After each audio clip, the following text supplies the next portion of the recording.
everybody, and welcome back to My Comic Life. Now, if you are new here, My Comic Life is a comic vlog that comes out Monday through Friday, and also probably will have some episodes on Saturday and Sunday.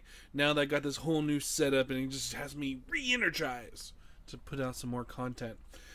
So, if you are new here and you like comics, go hit that subscribe button. And also, tonight or on Saturday, I'm going to be doing a video of the winner of Gunning for Hits issue number 1. So if you want to get into the running, all you have to do is be a subscriber, leave a leave a thumbs up, and leave a comment. And my question to you tonight is, with War of the Realms that's coming out in a couple months, are you excited? And does 25 books to get a whole entire story sound good enough for you? So that's a little bit what I'm going to talk about tonight with War of the Realms. Because I got my previews, and really I would just not... Like, I've gone out of my way to pick up more... To pick up almost exclusively the non-Marvel and DC stuff. Like tonight I'm going to be talking about Oliver from Image Comics, Punk's Not Dead, London Calling by Black Crown, and finally Avant-Guard issue number 2 by Boombox. So last night I went and talked a little bit about DC's summer event, Deceased, and my thoughts on it. I'm glad though that this summer event that's happening over on DC's side is only for now one issue, or just one single comic. So if you need to get the whole entire event, at this very moment, it looks like it's just going to be one single comic. And DC's really gone out of its way as of late to have... They're pretty much going and saying, the stuff that's not selling, we really need to step back and rejuvenate ourselves and start to put out more stronger content and less on the quantity and more on the quality. So Marvel has continued on its path, which is putting out so many different books out there. And so with my previews that I got, the first thing you do... Oh wait, this is not the month I want to look at. This one. Like, throughout their books, it's this War of the Realms coming. And it's just... Really, and then I look on here, Savage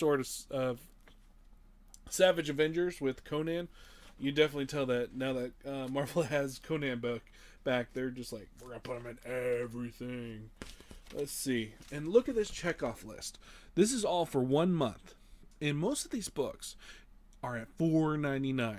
So you have to pay a premium price for all these different comics. And usually, a lot of tie-ins are not that good at all. And then I did the math, and you're paying over $100 in one single month to go and try to get a complete story.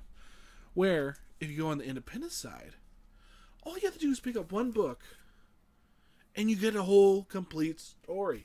So would you rather spend, or for me, would I rather go and spend $100 just to get one story, and just for 1 month, $100 for that one single month, and it doesn't even finish off the story? Or do I want to go in and just go and get some independent books where every single book is so different from each other? So I just have to ask you, do you want to pay this much money to get a full story? Nah, I know I don't. But we'll be going more into it. I'm really intrigued to see what Discount Comic Book Service, usually they have like a package deal. I wonder what kind of package deal that they'll be coming out with just for all the books that are coming out with the War of the Realms banner. And also, there's so many books on there that are... The main story that they've been telling is going to be put on hold to tell this War of the Realms, and that really gets me. It's like with Batman. I'm getting into Tom King's run, things feel like it's going, and then the button happens. And you're like, okay, let's keep on going. And then the wheels keep on churning, and then another event happens. Like with this new one that's with the Batman and the Flash, and it kind of ties into Heroes in Crisis, but really it doesn't feel that way. So I just hate the stop and go mentality with Marvel and DC. So that's another reason why I've gone a little bit more head on with all the other independent books out there. So the first book I want to talk about is Avant-Guards issue number 2. This book, if you got a girl that you want to get, a little girl you want to get into reading comics, this book feels right up. This is like a perfect introduction to what comics can be.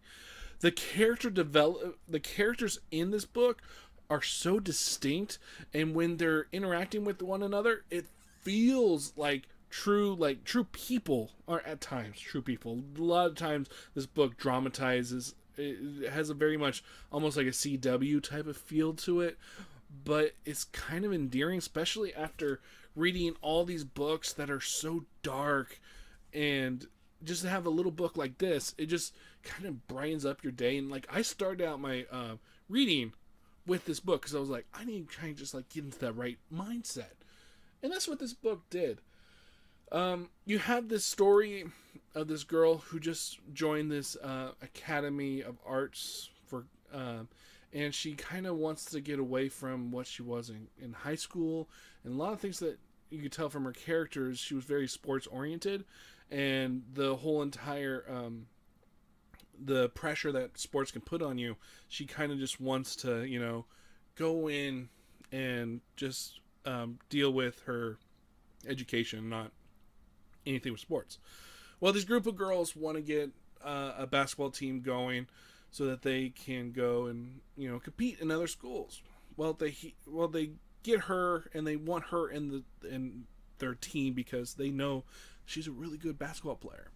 And so issue number 2 was all about them getting to know our main character and trying to convince her to join the basketball team.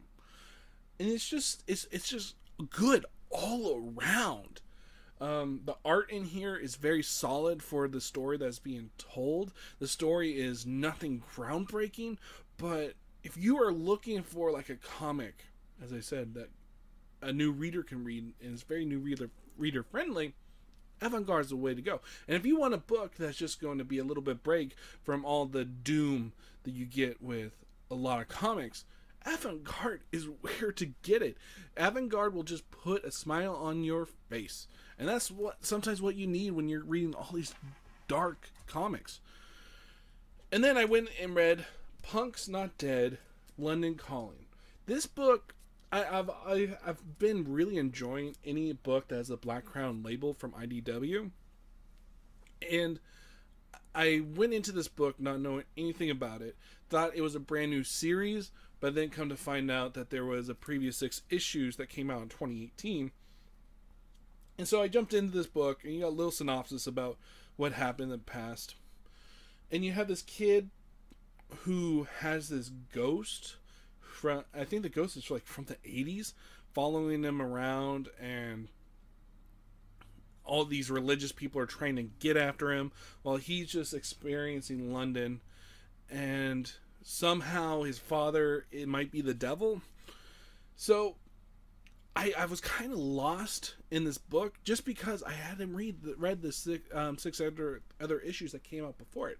Luckily though, I go and I look on Comixology, and with their Unlimited that I just signed up for, I can go and read the previous 6 issues for free. So I'm really excited to dive into those issues and then reread this issue and see how I like it a little bit better. Now, what I can say is that the art in this book is breathtaking. The panel layouts are gorgeous. Let me just go and show you guys a couple pages of this thing, and you guys can just see like the coloring is gorgeous. All right, here's a page.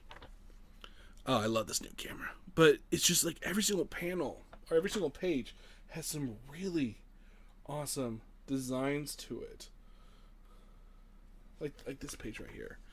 And so like little things like this, I'm just like, wow, this is just really beautiful. So I'm really excited to dive into London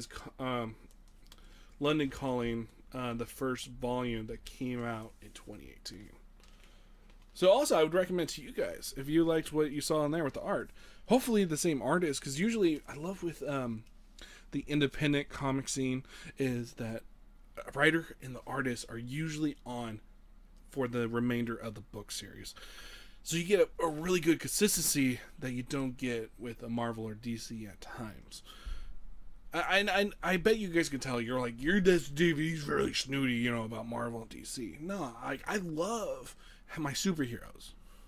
But something about reading a independent comic that just it has reinvigorated and made me excited again. Because anything truly feels like it can happen.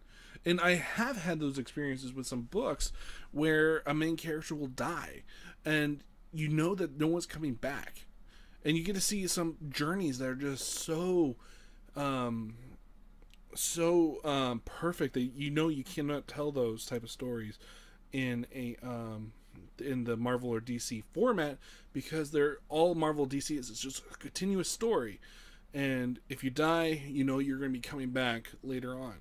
But with these different books, like each and every book feels so different from the last, where with superhero books, if you keep on picking them up, they all start to sometimes feel the same. And then finally I ended the night with Oliver. Oliver is a series that kind of takes it's kind of about the classic tale Oliver Twist, and in here we have it taking place in the future, where in London a war broke out. The human race created these clones to combat whatever war that they were fighting. London was destroyed, and all the every single place around London is basically a wasteland. But these clones still live there because they can survive in this harsh environment. But then this boy named Oliver comes into play, and he is half his father was one of these clones, while his mother was just a regular human. And in this issue, it took a lot of beats from Oliver Twist, with the whole, can you give me more porridge, sir? I really, this issue just as you can tell, it really didn't give me much. It set up a little bit more of the world. It gave some more backstory into who Oliver is.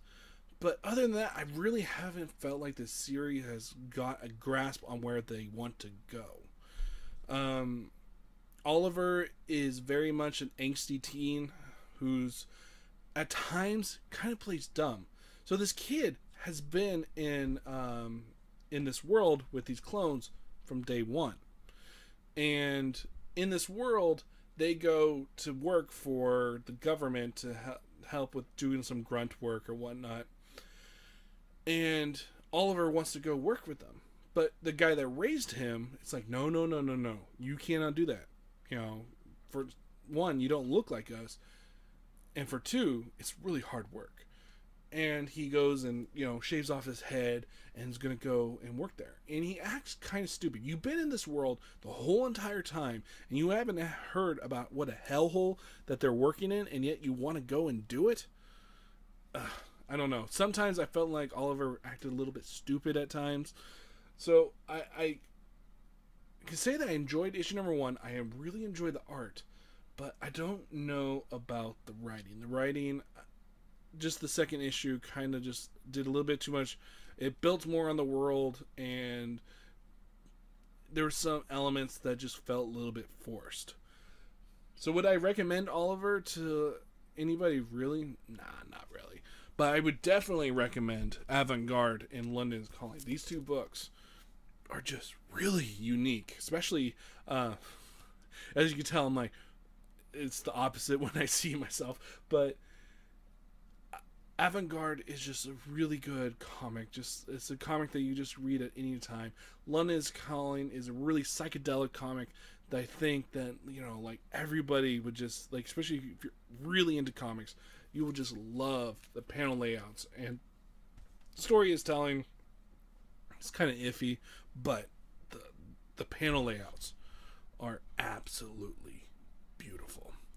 All right, people. So that's it for this episode. If you want to get into the running for gunning for hits, leave a comment down below. Be a subscriber, and let me know about what you think about Marvel's new War of the Realms. And are you willing to pay $100? I know I'm not. So as always, people, my name is David Lee, and I'll see you next time. And have a safe weekend.